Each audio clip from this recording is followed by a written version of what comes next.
the leader in talk radio on the internet, right here on K98Talk.com.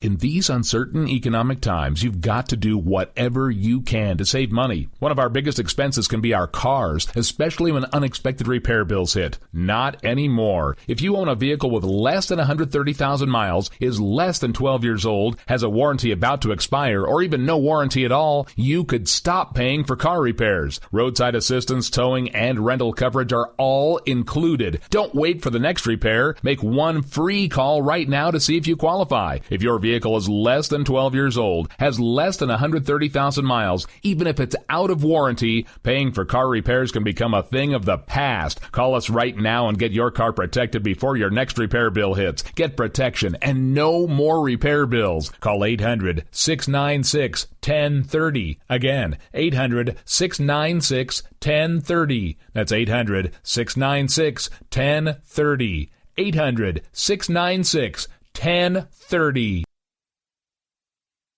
Joe had huge problems with the IRS. I knew it was coming. I hadn't filed taxes since 1990. All the IRS letters coming in added up to a nightmare. To get up to like $68,000. My heart started beating fast. It's like, there's no way, man. I mean, I ain't going to be able to do this. Then they stopped his paycheck. So that's when I started making phone calls and found U.S. Tax Shield. U.S. Tax Shield went to work immediately. They just took the bull by the horns. What blew my mind is he called the IRS right then and there. So why is U.S. Tax Shield A+ rated with the Better Business Bureau? Joe knows. They saved me a ridiculous amount of money. If you owe more than $10,000 to the IRS or state, choose the company Joe chose, U.S. Tax Shield. It was the best decision I made. U.S. Tax Shield is the way to go. Life is good. Thank you, Lord. Call 800-471-3287. U.S. Tax Shield. Boo-rah. Yes. 800-471-3287. 800-471-3287.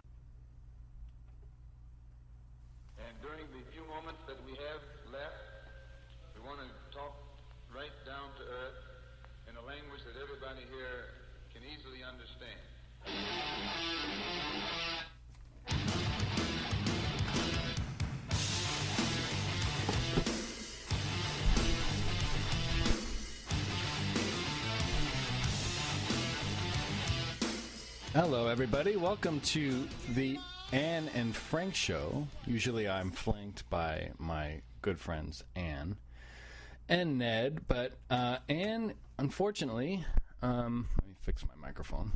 I'm doing everything today, all my own sound effects and stuff. So, pardon me if it gets a little confusing at times. Stick with me.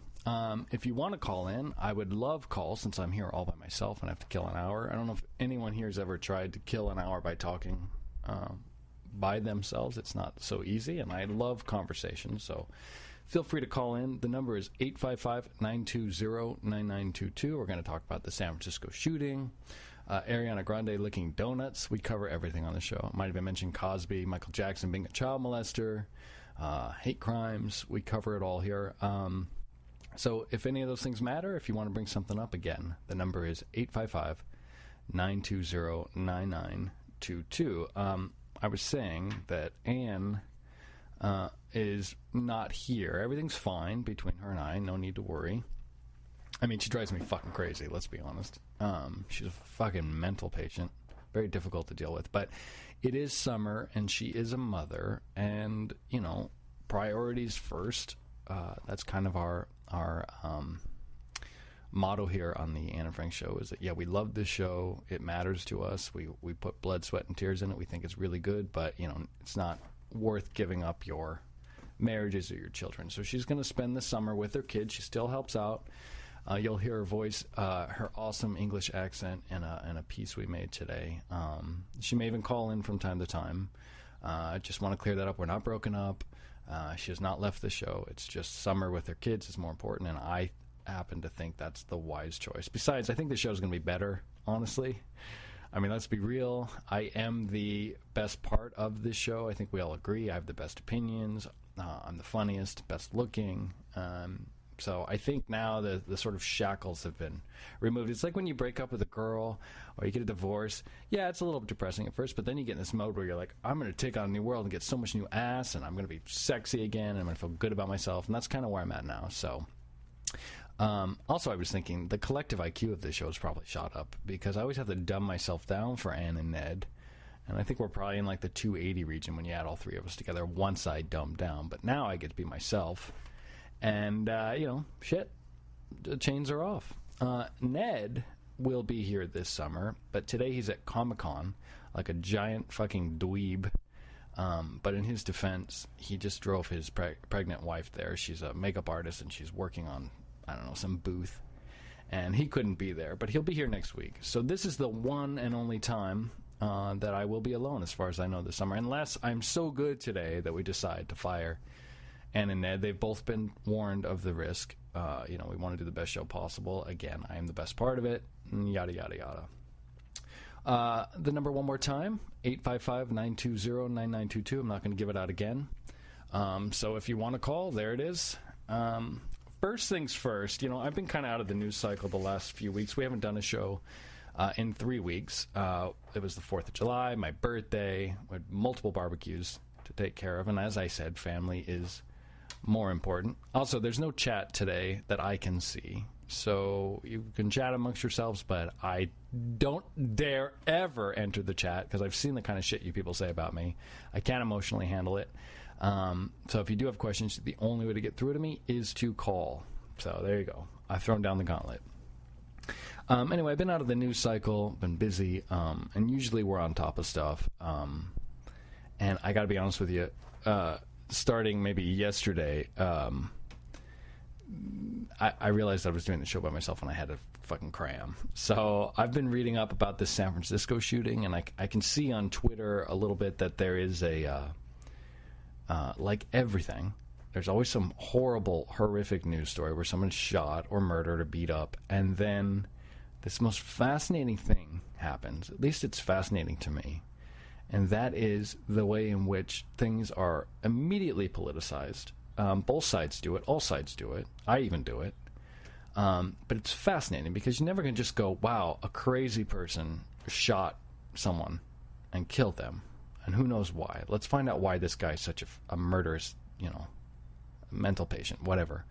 It immediately, we start tearing through the stories and combing through the stories. It's the way our news media works. It's the way our social networking works, just the way we work here in America. And we comb through these stories, and we find an angle where we can go, look, it's their fault. And what's happening now is because this man, and this is his real name, I'm not making this up, Juan Francisco Lopez Sanchez, that's his real name, has been deported in this country 4 or 5 times, and of course he sneaks back in. And there have been regulations in this country that if somebody is continually deported and comes back, if they're ever in police custody, the police are supposed to inform the ICE, which is the the immigration board, and they're supposed to say, look, we captured Juan Francisco Lopez Burrito, whatever his name is, and he's here with us. Come get him. Right? Makes sense. They're here illegally. So the law's in place. Now, what happened with our libtard friends is they created, in some counties, I think it's something like 200 counties in this country, things called sanctuary cities. And there's no straight definition as to what qualifies as a sanctuary city that I could find. It's just sort of a general term. And from what I understand, people that are supportive of this law or against it, they can't even agree to the term that sanctuary city is the proper thing to call it.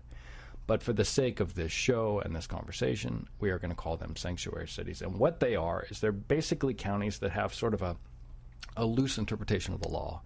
And their belief that is if somebody's here illegally or involved in an illegal crime, let's say they're part of the drug cartel. I mean, he obviously is. His name's Juan Francisco Lopez Sanchez. What they want is these libtards, like everything that libtards push, it comes from a really good place. I think the road to libtard hell is paved in good intentions. That's why I, as much as I bash them, sometimes I will say I kind of understand what they're doing. The reason they have these sanctuary cities is simple. They believe that if Juan Sanchez Lopez Burrito Sanchez comes here and he knows something about a crime about to be committed, or he's aware of something, and all of a sudden he gets a good feels one day that I'm going to bring down the Mexican cartel, he then, in a sanctuary county or city, can go to the police and say, look, yes, I'm here illegally. Yes, you should deport me, but I want to step up and say that I'm going to prevent this crime from happening. And the libtards believe that if they make it safe for them, and basically what they're saying is, you can go talk to the police if you want to if you want to report a crime. They can't deport you just because you're there. And it kind of makes sense. Let's say you are here illegally, right? Let's say you're here illegally and you're a fine citizen. You work hard. You're not shooting people on piers. You're not doing drugs. Whatever. You're here. You're taking care of white people's lawns or whatever the height is that you can get to here as a foreigner, and you do see something, or you're aware of something bad that's going to happen, and you want to call the police or report it, but you're so afraid they're going to deport you and your family, so you stay silent. And again, I understand the reasoning behind these sanctuary cities. I do understand it. I just want to say that. And also, my feelings on immigration are probably not popular amongst my conservative friends, and I know that I'm also simulcasting on K98 Talk, a conservative radio station. Sometimes they hate me because they're like, yeah, come on board. And then I think, like, Bunny, who's my big supporter, I think sometimes she just wishes she never ever met me, because I don't always push the same agenda as them. I don't have the fear of immigrants that I feel that right-wing people do, or conservatives in this country. Yes, I know they come here. Yes, I know they go to schools. I know we pay for their emergency care. I don't care. I don't mind paying the extra tax dollars. If it's a law-abiding citizen who's just trying to make their way in the American dream, I don't have as much anger or rage about it. And I am aware that there is a legal way to enter this country, and that if they went through the proper channels, that my conservative friends would support any foreigner that wants to be an American. Their issue is with illegal immigration, and I understand that. I'm not here to say, get over illegal immigration. It's not a big deal. It is a big deal. It's costly. Yada, yada, yada. I understand all sides, okay? I just want to say it doesn't bother me as much. So when Juan Lopez Margarita went and shot this woman, we as a society immediately combed through this. We saw that he was in San Francisco where he was arrested, and he was released because San Francisco is one of those sanctuary cities, and the San Francisco Police Department did not alert federal authorities that Juan Sanchez Burrito Lopez was out on the street, okay? Now, they should have. They should have called the ICE and said, look, this guy's a dangerous criminal. He's been arrested multiple times, deported multiple times. As of now, he is walking out of this police station. Perhaps, had they done that and federal authorities were alerted, they could have detained and deported, and that woman would still be alive today. And that's sort of the political argument now over this shooting. It makes complete sense. I think absolutely would have been avoided. I think these lax immigration laws led directly to this woman's death in this case. However, like everything, I don't know why we can't just go, it's a crazy person, it's a criminal, it's a murderer that went and did something shitty. He shot an innocent person for no reason. Now, he admitted to shooting her, although he's claiming it's an accident. I don't know how you accidentally shoot someone on a pier, but whatever. Why can't we just focus on the fact that a bad thing happened and that bad people did it? Why do we have to look at their race? Why do we have to look at the race of the victim? Why do we have to look at the overall system? Why does Donald Trump, who's running for president, feel that this is a good story to say, look, we need to build bigger walls? Everybody's politicizing. Everybody's separate. And even if the points are valid, I don't understand it. And that's what I want to say. I don't understand the need to politicize a tragedy. A tragedy is tragic. That's the root of tragedy, the word tragic. An innocent person was shot to death. And if you're not combing through the story for a political view on immigration, of course, the gun control people are saying, look how easy it was for a legal immigrant to get a gun. Now we have to, have more laws, blah, blah, blah. Everybody's taking a stance as where they can push their opinion. And I think it's really gross, okay? And I'm a radio host or podcast host, and that's how that's what I do. I come here every week and I politicize and make my opinion. I understand it. I have to. That's how I get interest. That's how I get listeners. But the human part of me just thinks this is just a really sad case. An innocent person's dead, and a fucking madman shot her. And he should be put away, and he should be executed. And that should be the end of the conversation, because, again, if you take away a sanctuary city because of this, if you start to react to things a certain way where you go, here's a tragedy, how can we politicize it? That's how you get in trouble in this country. That's why we have crazy gun control laws. In some counties, we have insanely lax gun laws because everybody's sort of acting after the fact. They see a tragedy. How can we prevent it from happening again? Let's make this law. Let's go after this. Let's stop this. And it's very fear-based. It's very emotional, and it really never solves the issue that some people are just bad. Some people are just fucking madmen. And while this particular murder could have been prevented with a deportation, it's not to say that going back and deporting every illegal immigrant that you find is going to prevent people from getting shot on the pier. It's not. Bad shit happens. And I just want to say that. That's all. I started to prepare for the show, and I go, oh, man, how can I do this? What do we want to talk about? And as I get older, I find myself not wanting to be like every other radio host or blogger or podcaster or just guy on Twitter. I don't want to push a political agenda. I want to focus on the actual victim. I want to bring humanity back into the conversation. I think as we all get more and more involved in the news, and we all feel like we're so much more important now that we all have Twitter accounts and quote-unquote brands. I see people 10 fucking followers talking about their brand. It drives me crazy. As we do that, I think we're losing our humanity in the process. We want our opinion to be noted. We want someone to go, oh, Frank is going to say this on the Anna Frank show. I want to come back next week. And you know what? It's a tough place to be if you're a host, because that is the game you have to play. But at the same time, why not just take the stance that, fuck, man, let's take a moment of silence for this poor woman whose family lost her because a madman shot her. Why do we have to get into the immigration discussion about this? The discussion's going to happen anyway. We're going to be talking about immigration, especially because it's an election year next year. It's going to happen anyway. It's not like nobody ever had an issue with illegal immigrants crossing the border, and now all of a sudden we're going to fix it with the new law. And I do think the sanctuary counties do serve a good purpose. I do think you can prevent crime if somebody feels they can report to the police without being deported. So it's a big, gray, amorphous thing, and no amount of legislation or discussion is going to fix everything. People are still going to die tomorrow. If we were taken over by machines and it was fucking like Terminator in the future and everyone's happy and it's, we seemingly have this utopia finally, we've made every law, we've fixed every problem, I guarantee you people are still going to murder people. It's just going to happen. It's never going to stop. There's always going to be some asshole that takes the innocent life of somebody else.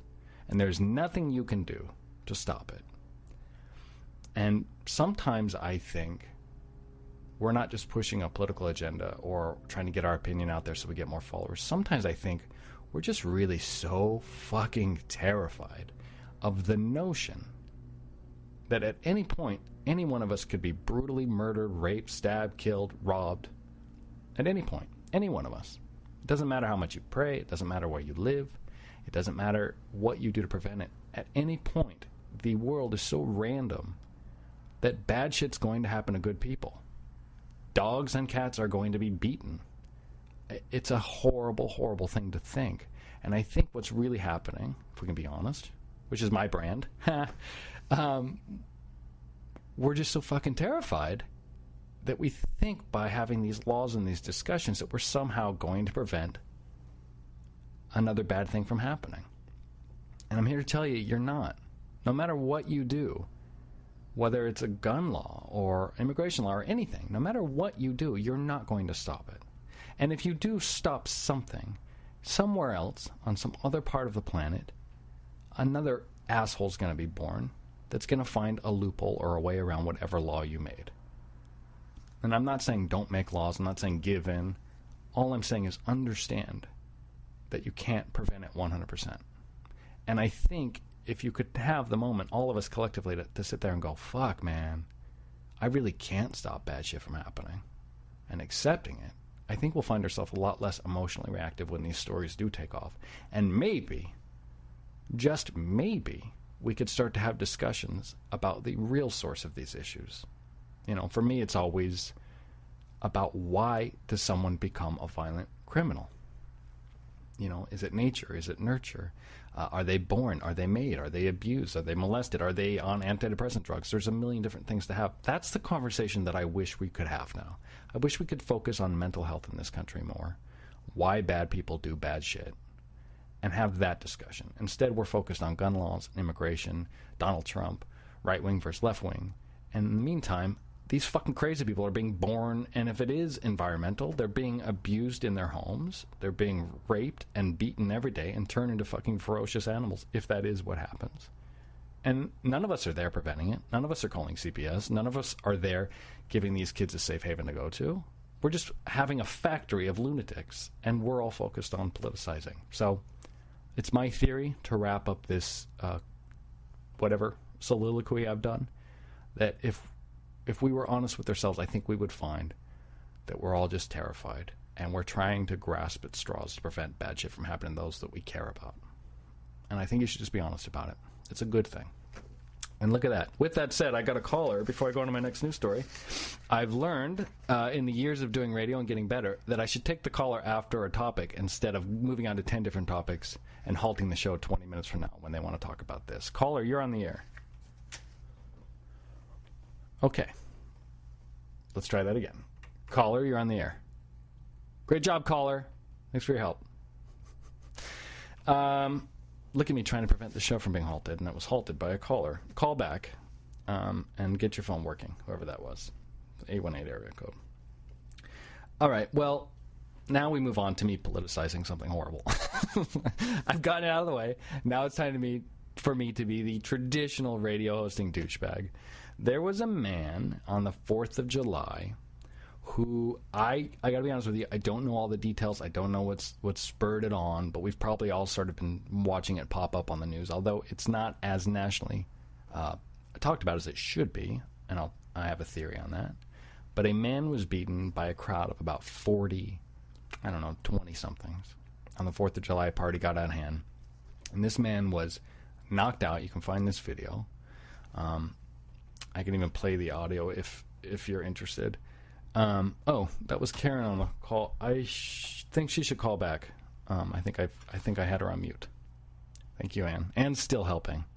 Call back, Karen. This man was beaten by a crowd, and when you watch the video, two things will be very clear. One, this crowd has no remorse for this beaten man. I mean, he's on the ground, unconscious, blood, and they're laughing.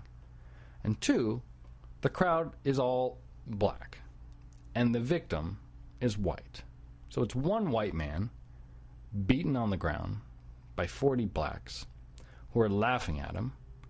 It's 4th of July. You can see this video. And the discussion in the police report is that it was racially motivated initially. They said he was beaten probably because he was white. They then retracted that story. Who knows why? Somebody obviously got to him. Who knows? But it's a terrible story. And if it were a black man on the ground and 40 white people beating him, it would be equally terrible. It's not terrible to me because it's one of my white brothers getting beat. Anytime 40 people stomp on the head of an innocent person, and even if they weren't initially innocent, at that point they are having their head stomped in. And there's this group mentality and everyone's laughing. I find it disgusting and disturbing. I don't care what color you are. I don't care what color the victim is or the perpetrator. What's interesting about this story and why I'm bringing it up is that it's not really being reported. And I'm pretty sure that if a black man was beaten by 40 white people on the 4th of July, we'd be hearing all about it. There'd be hashtag Black Lives Matter. DeRay would be down there with his pitchforks or whatever they do. There'd be protests in the streets. Every news station would cover it. But because it's a white person getting beaten, nobody really gives a shit. And I'm not saying that, oh man, look how bad white people have it. I'm not going that way. What I'm saying is, why is this not a national story? At least on the level that it would be if it were a black man beaten by 40 whites. Why does nobody care when the person being beaten is of a certain color? This isn't even a white and black issue. This is just a white issue. Nobody cares that this victim was beaten because of the color of his skin. Now, where I come from, that's racism. That is a hate crime. There would be no question. But because the victim is white, they're not even willing to call this a hate crime. And that's the discussion happening. Now, one caveat here is I don't believe in hate crimes. I think it's a stupid law. I don't think there should be extra punishment because somebody's a certain color. I think every crime is a hate crime. I think if you're beating someone's fucking head into the ground, you hate them. I think that goes without saying. I don't think we need to have legislation that makes that more obvious to people. But it is an interesting story because if this were a black man beaten by 40 whites, there'd be no question, A, that it was racially motivated, and B, that it's a hate crime. And C, it would be on every channel. So what we have here is we have this country, this news media, openly and honestly saying, we don't care when the person who is being violated and victimized is of a certain skin color. If it is a skin color that we deem unimportant, we are not going to get outraged or report it. That is racism. Now, this is not about, look how bad white people are. I'm just saying, by definition, if you are not handling the case a certain way, if the police are going about it different, if the news is going about it different, if we're all collectively going about it different because of the skin color of the victim, that is racism by definition.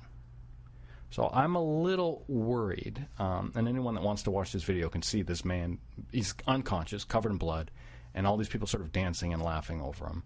You should be horrified at the behavior of these people, fucking thugs, and you would be equally horrified, I would hope, if he was yellow, red, blue, green, a woman, a dog, an alien. It wouldn't fucking matter to you. This is someone who's outnumbered 4-1 and having their head bashed in the ground while other people are enjoying it. That's what should upset you. Okay? I'm going to take this caller real quick before I go on because she was nice enough to call back. Karen, you're on the air. I realized I actually had the phones muted, so it was my fault. Well, I've been called a lot of things in my life, but a mute is not one of them. Well, thank you for calling in. You're welcome, and I think it's very interesting. How awesome I am. I agree. I was unaware of that story before I actually saw that you had tweeted about it. That's a mind-blowing story. I can't imagine why this is something that has been sort of swept under the rug. That's because a little bit shocking. Because it's a white man that was beaten. Right. I mean, that's call it what it is. It's reverse racism, if you want to define it in that way. I do, but I got to tell you, I hate that term. Yeah, I know, it's a little bit odd. Well, here's why I hate it. Racism, by definition, is prejudice based off somebody's race. So to say it's reverse because it's white, you're already at that point, by calling it reverse racism. You are a racist. Yeah, you're ignoring the definition. It's just racism. There's no reverse. Well, then only a racist would have come up with that. I don't know where that term even came from.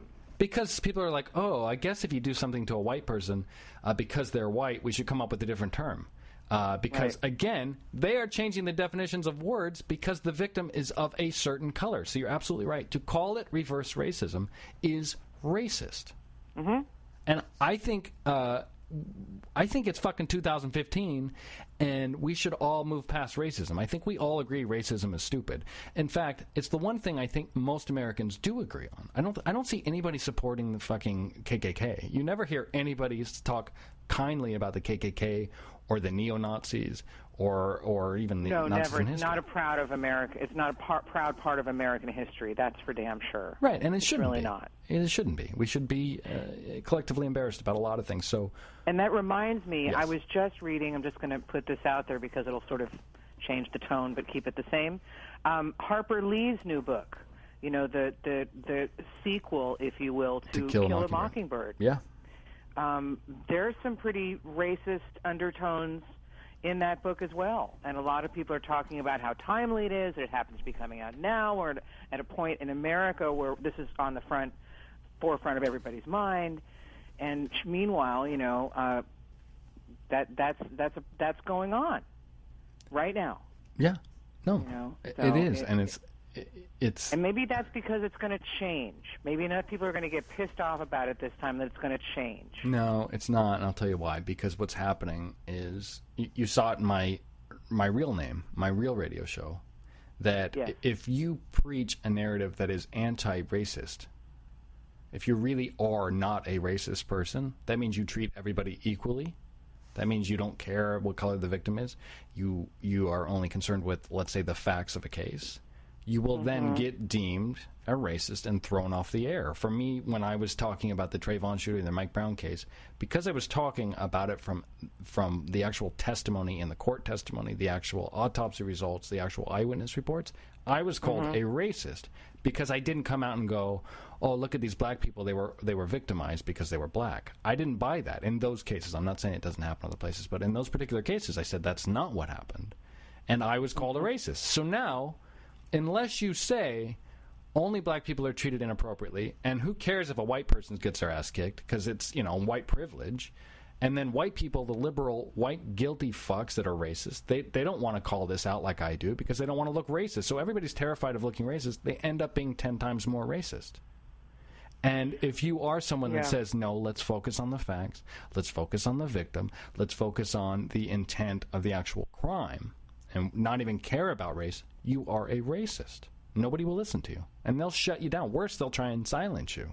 So I don't think it's going to get better. I think people are getting more and more divided. I think people are so terrified to even discuss race in this country that we'll never even get to the point where we can have an intelligent conversation and make it better. I don't think it's ever going to happen. Unless things get so fucking bad that they have to get better after that. Yeah. And maybe that's what's going to happen. Maybe it's truly the end of days, right? I don't. And it's just going to come down to it, and we're either going to shit or get off the pot. We're either going to get along or not survive. Well, I mean, don't know. If it's going to happen, if it is going to get better, and we are going to collectively move together and heal the wound, so to speak, the very notion of discussing race from a non-racist standpoint needs to start happening first. That's the first step on the moon right there. Yeah. We need to have these conversations, and people like me need to come out and say, no, this is it. And everybody should bash and shame anybody who instant reaction is, you're being racist, you're not giving enough credit to those people that's color I feel sorry for. It should need to have the conversation. That's it. And I can't find a place to have the conversation. I mean, on the old show, we were talking about how racist the news is because just like you see today, you didn't even hear about this case where this man was beaten. Right. I had no idea about it. That's race. The news is racist. I'm saying it like it is. That's actual racism. You're right. You're right. We would have heard about it if it were 40 white guys beating up one black guy. Oh my Absolutely. God! Heard about it? It would be the number front one page of every Fuck newspaper. yeah! No Of question. course, and like, of course, because people don't care about white people being victimized because in their mind they think white people All have white this people privilege. are privileged. Yeah, so it's like, who cares? They get 40 people stomp on their fucking head. He's white. Who cares? And then when they say that, and they really do think that, there isn't a part of them, there isn't even an alarm in their head, these people that say shit like that, where they go, wait a minute, is that racist? Am I slightly racist that I'm saying I don't give a fuck when a white person's beaten to death? They don't even think that that's racist. It comes out, and they say it, and they're like, yeah. And then a weird thing happened. The media and general people agree with them. They're like, yeah, who cares? It's whites. And now everybody's just sounds like fucking Adolf Hitler in 1939, like completely separating this entire portion of the population who's got it out on us, they're stealing all our shit, and they don't even hear how fucking they sound. They have no idea. There isn't one of them that feels weird about it. And until they sit there and look in the mirror and go, holy shit, I am saying I don't care when a certain person is beaten to death because of their skin color. What does that make me? Until they do that, it's not going to get better. Which is not going to theoretically happen for a while. No. I don't think. I think a race war will happen first, to be honest with you. Well, that's what I was kind of inferring when I said it was going to get worse before it gets better. Yeah, maybe it'll be good, like a culling, like when you cull a herd. Well, that's what I think. It's like a colonic. Yeah, you know what? Fuck it. Let's push the race war. Oh no! Now we're gonna start quoting Manson and stuff. Where is the fuck is Ann when we need her? No, you can't. If we talk about Manson in front of Ann, she'll start finger blasting herself right now. She loves that man. I know that. Yeah. I know that. It's kind of creepy. She's got mental problems. I think that goes to say. Well, thank you for calling. Did you have any other questions? I bitched you out enough, and Thank you. Onward and upward. Okay. Of course, and I'll leave you on if you want. I'll leave you on. The leave call. me on mute, and if you feel like my opinion, let me know. You got it, Ann. I'll be over here swearing in the corner. If you have something, let Ann know. She can still text me. Okay. All right. Well, thank you. It's I'm not trying to be rude here. I'm just trying to move on. You know what I'm saying? I got a lot of shit to talk about, people. On this topic of white guilt and racism, moving on, there is this woman. Her name is Ion some shit. I don't know. She's fucking Kenyan or some shit. Sudanese woman. So I'm going to pronounce her name wrong. Ian Hersey Ali. A feminist who I am completely and madly in love with. This woman. This is, again, yes, I know what you're thinking. Frank's in love with a feminist? She's a real feminist. The kind that are good, the kind that are fucking out about equality. She's working in the Middle East to help women in the Middle East. She's not coming to America talking about, oh, it's stare rape and fart rape on a subway. She doesn't do that. In fact, to her credit, when that whole fiasco happened, when we landed on a goddamn asteroid because we're so fucking amazing, and they interviewed the NASA guy, or whatever he was, and he had a shirt of pinup models, and all the fucking women went crazy and said, this is why women don't go into the STEM field, because men are misogynist. And they were attacking this guy's shirt, and they weren't even naked. It was made by his best friend, who was a woman, and they bashed it. This woman, Ion Hersey Ali, went up and spoke and said, look, feminism is not about this. If you're focusing on the shirt a man wears, you have lost. So this woman is a true fucking hero of mine. And the reason I'm bringing her up is she has this quote, and I want to read it. Also, I want to get her on my show, so I probably shouldn't say she's a Kenyan. That's probably not racist. She's kind of attractive. She looks like, I don't know, maybe Iman's mom. Anyway, this is her quote. White guilt is a form of racism. Sounds like me. Well, she's smart like me. It is sugared, clothed in all kinds of wonderful intentions, but it is racist. Deeply racist. Once again, she sounds like me. She must have a high IQ. If you refuse to excuse misogyny from a white man or anti-Semitism from a white German family, then you must equally condemn misogyny from a black man or a brown man or any kind of family. If you don't do that and start making excuses, then there is something wrong with you, not me. And I think that's what I'm trying to say. She's obviously smarter than I am, better at getting to the point. But white guilt in itself, my conservative and liberal friends that are white, this sort of feeling whenever anybody calls your race into question, if you talk about this man beaten and they start bringing up your privilege, you've already won the argument because they are the racist. Again, we've already determined the term reverse racism is a racist term. And great leaders like Ian Hersey Ali are on the same page as those of us, and we should stand our ground against these fucking social justice warrior libtards, whatever you want to call them, that make you feel shame for being white. That's what they do. If you watch them, now I'm going to get real smart with you because I'm a genius. The way these social justice warriors and libtards work, the way in which they gain leverage, the way in which they've destroyed the likes of the good people on the good side of Gamergate, for example, is they attack your whiteness and they make you feel guilty, and they'll start talking about slavery and how white people do this. And those of us that are white, we kind of, if we're honest, we kind of feel shitty about our history in a lot of ways. We're like, oh, God, look what my fucking ancestors did. Even if it wasn't your direct ancestors, they're white people, and you feel akin to them. And that second you feel guilt, or you think, oh, now I have to defend my whiteness, or go, I'm not like other white people, you've already lost. Now you're on the defense, okay? This is how they work. This is how they win. They attack, and they put you on defense. And everything you do to counter their opinion, to make your point, to even try and end racism, you're always one step behind them. You're always in a defensive position. And if you watch boxing or any sport, if your hands are up, you're not throwing, okay? So I think we need to bring back a little bit of white pride. Now, I know the second I said white pride that everyone's fucking hair stood up on their arms and got uncomfortable, because when I say white pride, I know everyone's hearing like fucking white power in their head, and they're hearing Nazis chant. I'm not talking about white supremacy. I'm not talking about a movement in which we go, God, whites are so much better than all those other monkeys and animals. I'm talking about white pride. Like, fuck yeah, I'm white. God damn, I'm white. And we've done some goddamn good shit. That's what we need. You cannot be defensive about your whiteness. There is nothing wrong with you for being white. The fact that I even need to say that or feel that I need to say that is terrifying. Why would anybody feel any shame for the way in which their skin is colored? It doesn't matter. It is such a non-important issue. You should not feel shame or guilt. How many people here listening owned a slave?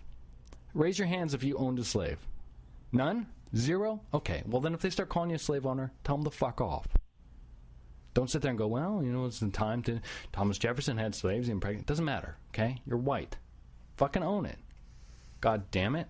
And listen to Ian Hersey or whatever her goddamn name is, and me when we tell you you can't go on defensive. There's nothing wrong with being white. There's no guilt you should feel at all. In fact, I've said it on the show before. I think white people are fucking awesome. And everyone talks about this white privilege like God himself granted us special powers, and that when you're born white on this planet, you have, a step ahead, white privilege. Well, what does that mean? Did God himself make white people better? Does anyone really believe that? No. Then what does it mean? It means you feel that white people are in positions of power. Well, guess what? They are. Okay? It's not a privilege. It's the way things are. White people, especially in America, are in power. Okay? We fled other countries. We came here. We soaked the Indians in smallpox. We took the goddamn land. We fucking bought New York for like 10 things of beads or whatever. Fucking killed everyone else. They weren't much better, these Indians, by the way. They were fucking scalping and raping women and children. Let's not act like they just sat around and made pottery all day, okay? Everyone's fucked up. But we fucking are in positions of power, not because of privilege, not because of some fucking divine hand helped us, but because we took it. Okay? Fucking own it. There's nothing wrong. We fucking run Fortune 500 companies. We're in the White House. We're in Congress. Because we're fucking running. Because we fucking work. Because we go to school. If you don't like it, then fucking run for Congress. If you're a fucking black woman who doesn't like it, go run for Congress. You'll probably get elected. There's a lot of people that want you to win. Okay, so don't sit here and talk to me about my fucking majestical privilege that doesn't exist. Okay? Fucking, I can't help it that white people are in power. That's just what they do. White people are better at getting in power. Okay? They're better at maintaining power. I'm not saying they're good all the time. I'm not saying soaking people in smallpox is the right strategy.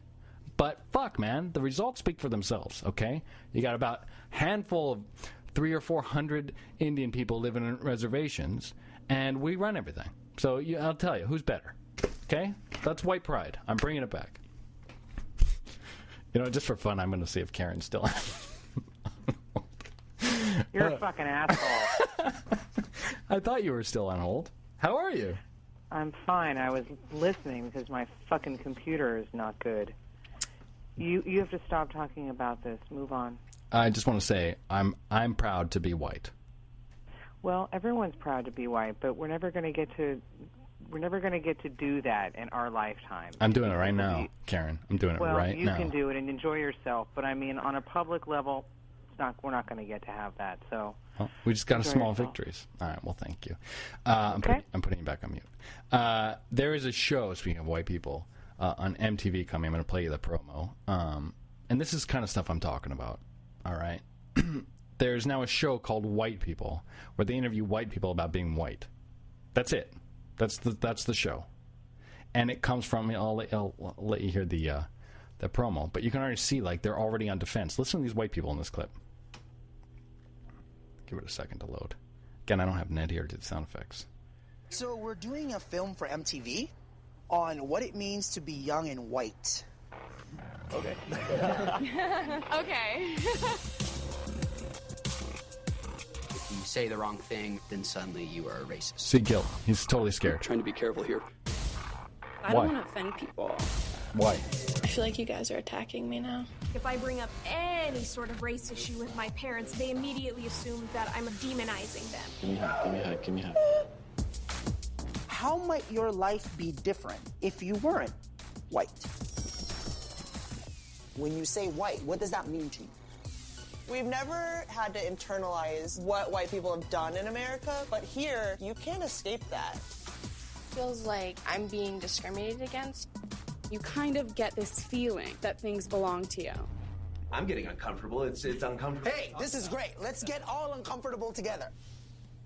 Okay, so a lot of times I fucking gotta close YouTube. A lot of times I spout stuff here, and I think a lot of people think I'm making this shit up. I do notice things, okay? Some people are good at writing. Some people are good at music. My gift is I notice things. I'm probably an empath, so to speak. I can feel what people feel, and I can see the world for what it is. So a lot of times I'm spouting things and saying things, and I know that you listening, every one of you listening, knows I'm telling the truth. They know I know what I'm talking about. They know I'm speaking from something I have observed. But it's uncomfortable, and I don't really have the evidence ready to back it up because we're talking about the way in which people feel and act. And I understand the need to sort of write me off as some fucking wackadoo, some douchebag who sits in his house every Saturday and does a podcast that nobody listens to. But the truth is, I am telling the truth, okay? White people do feel guilty about being white. People do see tragedies and immediately want to politicize them because they're fucking terrified that it's going to happen to them. These things I'm saying are true, okay? I can't prove it. It's on a different level. It's fucking, we're talking about the human psyche. There is no study, there is no data in which I can go to verify what I'm saying. But I do know that everybody listening knows that I know what I'm talking about and that I'm onto something. If you ever talk to people about my show, this one or the real one, the old one, the one thing they'll always say is, he's kind of onto something. I know what he means. He's an asshole, whatever.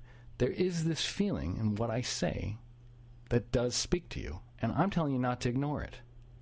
Okay? Don't ignore it. Don't brush it aside. Nothing we're saying here is terrifying or racist or evil. In fact, everything we're saying is about being a human, about having integrity, about being honest. Don't deny that because you feel guilty. And that little clip I played, maybe you would watch that white people promo for that MTV show and go, oh, that looks interesting. Now that I'm telling you how white people feel guilty when you do it, I immediately showed. It's one time I actually had something ready. You can hear every one of those white kids on defense and nervous. And I don't understand that. I really don't. Why would you be ashamed of your skin color? And why would you let somebody make you feel ashamed for it? Okay? Thank you. With that said, I want to point out sort of my big opus here. Well, I don't think that's the right term. But when I sit here and talk about race, if you listen to me, you'll think, man, this guy's totally fucking out of his goddamn ever-loving mind because he acts as if racism doesn't even exist. How can this man watch the news and talk to people in the streets in America and say racism's not important? It's everywhere. And of course, I'm not saying that, but sometimes people think that. What my belief is when bad shit happens or people are screwed in this country is that race is not really that big of an issue. Okay? I'm just going to say it. Let everyone get uncomfortable. Let's get uncomfortable together. I don't think race is even in the top 20 or 30 issues in America. I don't think people are collectively that racist. I really don't.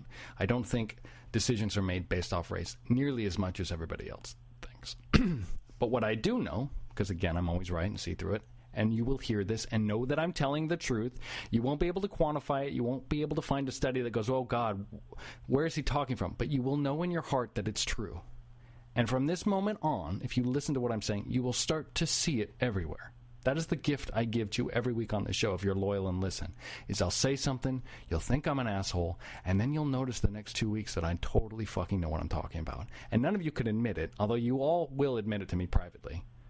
But here's the next thing. This is going to blow your goddamn mind for the next 2 weeks. Race is not a big issue in America. Class is. It's class. It's money structure, and it's hierarchy. O.J. Simpson, Bill Cosby, and Michael Jackson are all black men that got off when they were raping women and children and murdering people because they had money. Not because they were black, but because they had money. They were able to settle out of court, and they were able to buy the best fucking lawyers. That's 3 black men. Now, I guarantee you, if you find 3 white men in Bakersfield, fucking California, that have $27 to their name, they all 3 would be in jail for child molestation, drugging and raping, and murdering somebody. The evidence against all 3 of them is so overwhelming that a poor white person would have no chance in the fucking justice system to get off from any one of those crimes. And yet 3 black men that have money are walking free. Well, Michael Jackson killed himself. And O.J. eventually got arrested for something else. But Bill Cosby's out having fun, making cocktails and raping people. So if you're going to sit here and tell me that a black man doesn't have the same chance as a white man because he's black, you're fucking not paying attention. Because the only people that have a chance in the legal system in this country are people with money. It's the same fucking people that have a chance to be the goddamn president of the United States. You can no longer run for president and win if you're not a billionaire.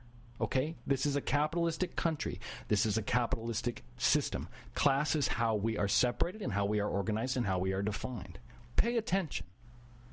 Every time you talk about race or some white guy getting off while a black guy goes to jail and throws stats at me, how can you ignore the fact that the richest black men in this country are walking free and not make the connection that, maybe it's money. Maybe it's money that's letting fucking criminals get off. Maybe it's money that lets these people get away with it. Maybe it's the fact that we look up to people with money, that we make all sorts of excuses because we want to be on that high level of hierarchy. What would you rather be? A wealthy black woman or a poor white man?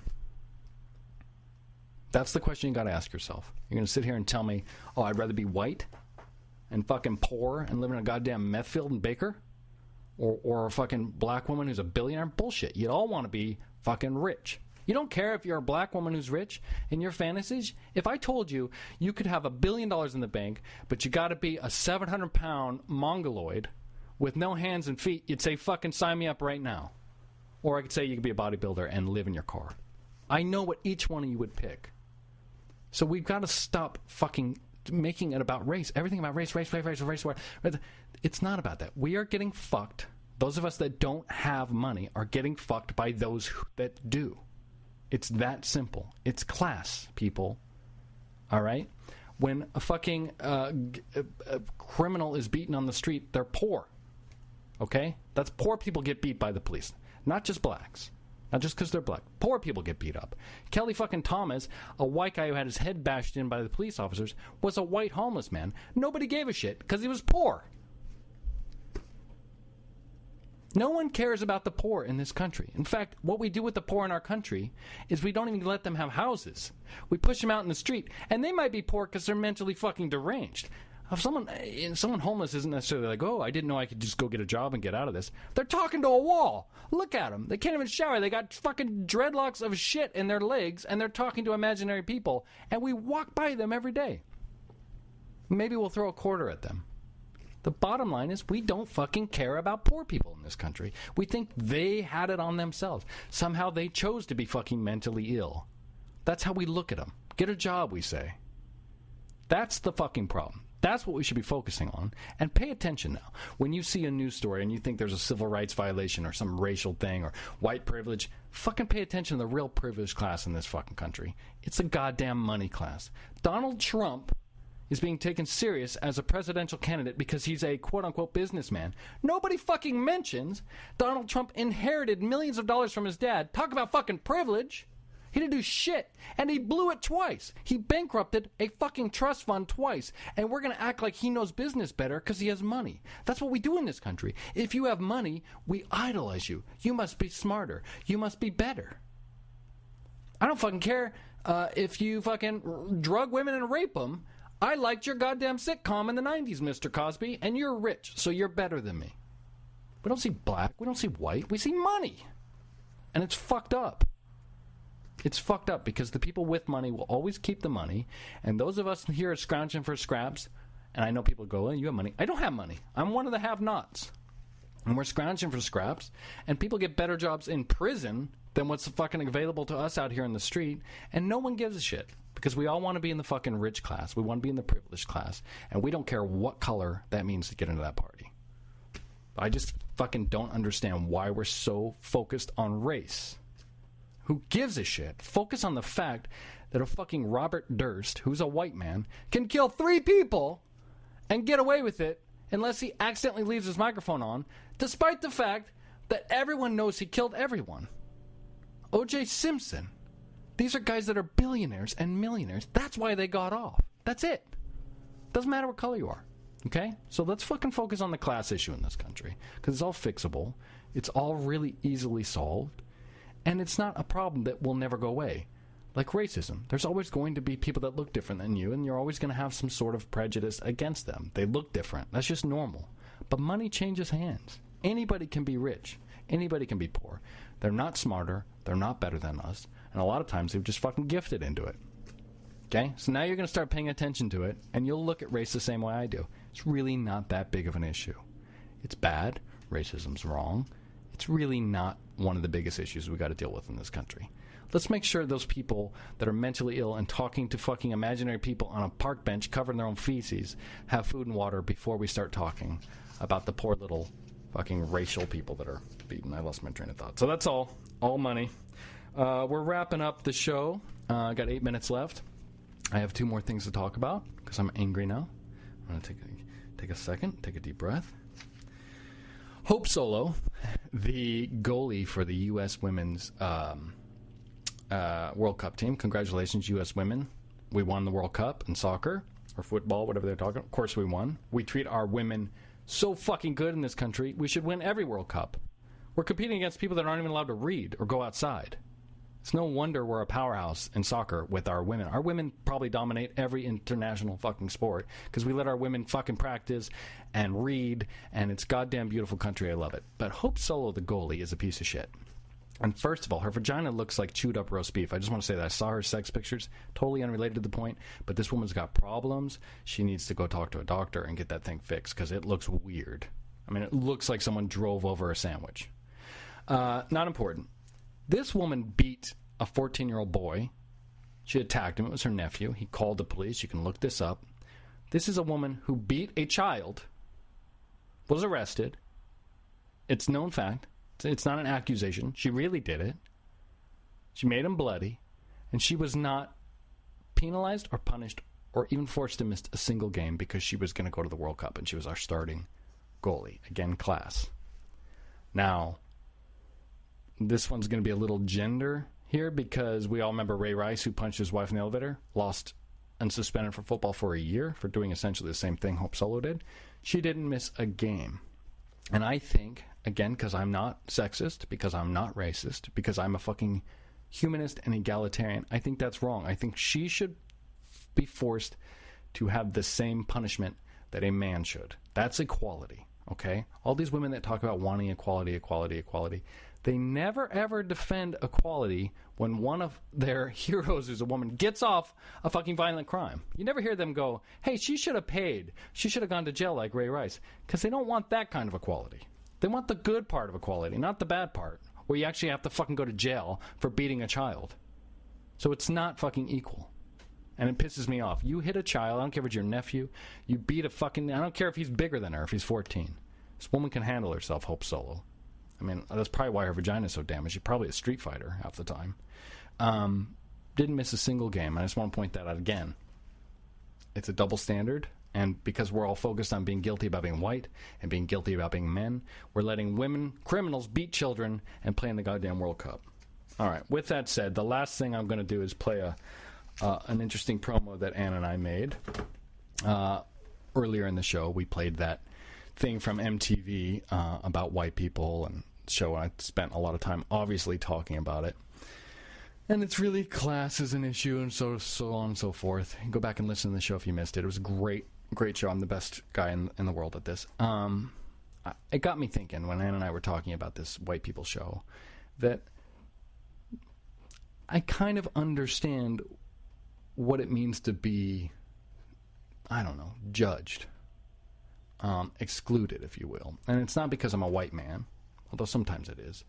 But the real thing that really plagues me and a lot of people that do feel sort of separate is that some of us on this planet are of a higher intelligence level than the rest of you. Just the way it is. You know, some of us are smarter. And there's people smarter than me. But I'm a smart person. And I feel like there isn't enough attention focused on what it means to be smart. You know, we're talking about how white people have internalized their history and blah, blah, blah. So I'm going to make a show, I'm pitching it to MTV, about what it means to be a smart person. And I'm going to play you the promo that Ann and I made. Doing a bit on the Ann and Frank show about what it means to be smart. Many smart people feel uncomfortable talking about intelligence. If you say the smart thing, then suddenly you're a know-it-all and hate retards. Let's... I'm trying to dumb it down here. Get. I just don't want to confuse people. Uncomfortable. I feel like you guys are misunderstanding me, even now. If I bring up any intelligent conversations, they accuse me of trying to brainwash or manipulate them. The number one and only alias podcast host, Frank Dufresne. How might your life be different if you weren't smart? In a bit that will change the way you think about every stupid person you know. When you say smart, what does that mean to you? We've never had to internalize what smart people have done in America, but here, you can't escape that. It feels like I'm being discriminated against. You kind of get this feeling that things only exist because of smart people, and yet you're hated for it. Smart people! It's getting uncomfortable. Let's all get uncomfortable together. You could tune in Saturdays at 7. I don't know when. I don't think it'll ever get bought. But, well, I guess that's our show. And I'm going to check my text messages now and see if there's any other notes. It doesn't look like it. I want to thank Karen for calling in. Always love Karen's calls. I will immediately make this amazing hour of radio, the best hour of radio that's out there, let's be honest, into a podcast that the 7 or 8 of you that are loyal to me can listen to and not retweet or fave or have any kind of discussion on. We can just pretend it didn't happen like we do every week, because that always makes me feel really good about sweating in this fucking hotbox room, preaching about class and racism and fucking how great Allah Harsuri is and that burrito guy that shot people and gun control and empathy and the fucking human experience. The fucking brilliant shit that I fucking spout out here every week. I love when you guys ignore it. So I'm going to make a podcast available for you to ignore in about 10 or 15 minutes. I hope you guys enjoy the rest of your Saturday. And starting next week, I think Ned will be back in studio. And hopefully we can get Ann to call in from time to time if she's not too busy. And with that said, I think that's it. I have 1 minute to kill. I like to give people at least an hour. So let me think what I got. Oh, this morning I went to the bathroom. On my way to martial arts class, I ate hot dogs late last night. My wife came home late and cooked hot dogs, so I had hot dog shits. And I went in the bathroom, and what happens in my martial arts class is if you're even a minute late, you get kicked in the leg. And I don't know if any of you have ever been kicked in the leg, but it's horribly painful. Something I can't even explain the pain. And every minute you're late is an extra leg kick. So what I did is I just pooped out whatever hot dog poop I could, and I drove. And I got to Santa Monica in 14 minutes. I was doing 100 miles an hour on the freeway. But I got this weird feeling that I wasn't clean, so I reached in my glove box and I found these wet wipes. I don't know why I'm telling this story. I'm killing a minute. And I proceeded to, at 100 miles an hour on the freeway, clean my butt with wet wipes. And I got to tell you, it needed to happen because I could see the wet wipe when I pulled it out that it was indeed not clean. So I wiped my butt at 100 miles an hour. And I don't know, again, I don't know why I'm bringing it up. Part of me is kind of proud, to be honest with you. Like, I know some people have enough trouble driving. I was also texting at the time. So I can go 100 miles an hour on the freeway, text, and wipe my ass. Anyway, I just want a round of applause for that. Also, I didn't know what to do when I got to class with them, so I put I balled it up in a clean wet wipe and put it in the back of my pickup truck, in the bed, and forgot about it. So as I was driving home to prepare for the show, I noticed in my rearview mirror what I thought was a dove flying was actually remnants of my poop flying on Lincoln Boulevard. So that part of the story is not something I'm proud of. And I think maybe I'm just sort of admitting my guilt here to feel better, like when you go to the priest and confess. So I have accidentally shot wet wipes of feces on Lincoln Boulevard this morning, okay? So don't judge me. All right, well, that takes care of that last minute. Love you all, and we'll see you soon. Hope you have a good weekend, and bye. The Internet will never be the same. You're listening to K98Talk.com. Whoa! Good God, y'all. What is it good for? Absolutely. Let's get started.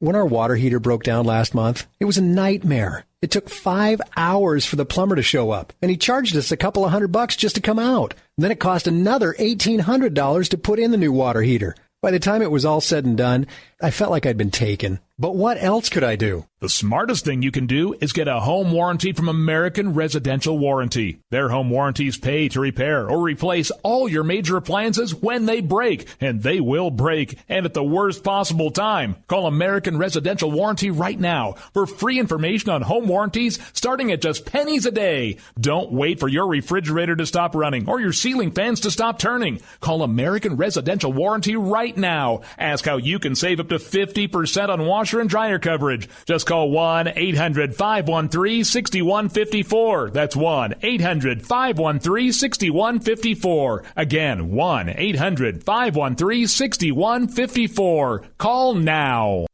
Tired of paying outrageous prices for Viagra? Well, we have great news for you. Now you can finally get Viagra at huge discounts. Healthy Man allows you to save up to $500 on Viagra. Why pay U.S. pharmacy prices of $15 per pill or more when you can get Viagra for less than $3 a pill? Call today and get 40 Viagra pills for only $99. This can cost as much as $600 at your local pharmacy. You can't afford not to call us. If you want Viagra at the lowest prices, never pay $15 a pill pharmacy prices again. Get Viagra for less than $3 a pill. Call 1-800-516-7602 today and save up to $500 and get 40 pills for just $99. Healthy Man is fast, easy, and affordable. Operators are waiting at 1-800-516-7602 to take your call right now. Call 1-800-516-7602. That's 1-800-516-7602. Again, 1-800-516-7602.